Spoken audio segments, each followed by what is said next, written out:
कहिलेकाहीँ तपाईँलाई आफ्नो सपना पूरा गर्न देश छोड्नुपर्छ जस्तो लाग्छ। विदेश गएर पैसा कमाएर मात्र सफल हुन सकिन्छ भन्ने सोच्दै हुनुहुन्छ कि?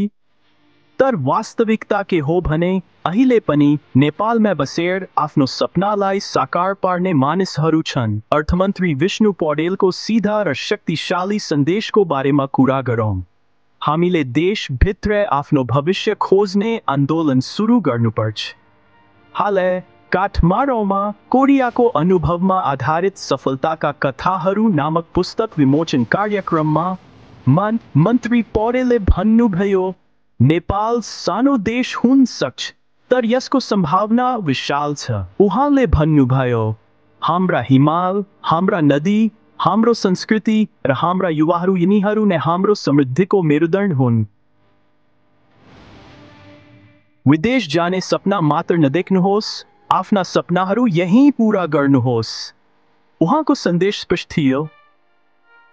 तपाईँले आफ्नो सपना खोजन अमेरिका जानु पर्दैन, कोरियामा बसेर आफ्नो सपना बेच्नु पर्दैन। आफ्नै देशमा आफ्ना सपनाहरू बनाउनुहोस्। हामी नेपालीहरू हामी भित्रबाट वास्तविक परिवर्तन ल्याउन सक्छौँ। त्यसैले नयाँ सिपहरू सिक्नुहोस्, स्रोतहरू जम्मा गर्नुहोस् र फर्कनुहोस्, वा यहीँ बस्नुहोस् र नेपाल बनाउनुहोस्। देशलाई राम्रो बनाउने जिम्मेवारी हाम्रै काँधमा छ। अब तपाईँको पालो। तपाईँ विदेश जानुहुन्छ वा नेपालमा आफ्ना सपनाहरू बनाउनुहुन्छ?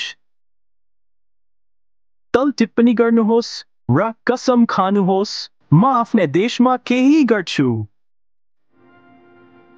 यदि तपाईलाई यो भिडियो मन पर्यो भने लाइक, शेयर र च्यानललाई सब्स्क्राइब गर्न नबिर्सनुहोस्।